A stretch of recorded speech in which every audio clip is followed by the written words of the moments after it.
पवित्र बाइबल का वचन पढ़े और सुने जाने पर प्रभु यीशु मसीह आपको और आपके परिवार को आशीष दे। पवित्र बाइबल गिनती की पुस्तक 12 का अध्याय वचन 1 से 16 यह कहता है। वचन 1, मूसा ने तो एक कूशी स्त्री के साथ ब्याह कर लिया था। सो मरियम और हारून उसकी उस ब्याहिता कूशी स्त्री के कारण उसकी निंदा करने लगे। वचन 2, उन्होंने कहा, क्या यहोवा ने केवल मूसा ही के साथ बातें की हैं? क्या उसने हमसे भी बातें नहीं की? उनकी यह बात यहोवा ने सुनी। वचन 3, मूसा तो पृथ्वी भर के रहने वाले मनुष्यों से बहुत अधिक नम्र स्वभाव का था। वचन 4, सो यहोवा ने एकाएक मूसा और हारून और मरियम से कहा, तुम तीनों मिलाप वाले तंबू के पास निकल आओ। तब वे तीनों निकल आए। वचन 5, तब यहोवा ने बादल के खंभे में उतरकर तंबू के द्वार पर खड़ा होकर हारून और मरियम को बुलाया, सो वे दोनों उसके पास निकल आए। वचन 6, तब यहोवा ने कहा, मेरी बातें सुनो, यदि तुम में कोई नबी हो तो उस पर मैं यहोवा दर्शन के द्वारा अपने आप को प्रकट करूंगा व स्वप्न में उससे बातें करूंगा। वचन 7, परंतु मेरा दास मूसा ऐसा नहीं है, वह तो मेरे सब घरानों में विश्वास योग्य है।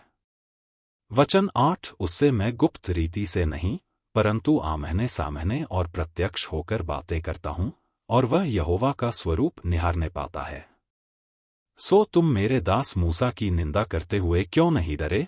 वचन 9, तब यहोवा का कोप उन पर भड़का और वह चला गया। वचन 10, तब वह बादल तंबू के ऊपर से उठ गया और मरियम कोढ़ से हिम के समान श्वेत हो गई।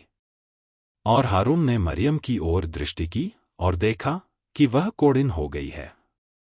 वचन 11, तब हारून मूसा से कहने लगा, हे मेरे प्रभु, हम दोनों ने जो मूर्खता की वरन पाप भी किया, यह पाप हम पर न लगने दे। वचन 12, और मरियम को उस मरे हुए के समान न रहने दे, जिसकी देह अपनी मां के पेट से निकलते ही अधगली हो। वचन 13, सो मूसा ने यह कहकर यहोवा की दोहाई दी, हे ईश्वर, कृपा कर और उसको चंगा कर। वचन 14, यहोवा ने मूसा से कहा, यदि उसका पिता उसके मुंह पर थूका ही होता तो क्या 7 दिन तक वह लज्जित न रहती? सो वह 7 दिन तक छावनी से बाहर बंद रहे, उसके बाद वह फिर भीतर आने पाए। वचन 15, सो मरियम 7 दिन तक छावनी से बाहर बंद रही, और जब तक मरियम फिर आने न पाई तब तक लोगों ने प्रस्थान न किया। वचन 16, उसके बाद उन्होंने हसेरोत से प्रस्थान करके पारान नाम जंगल में अपने डेरे खड़े किए।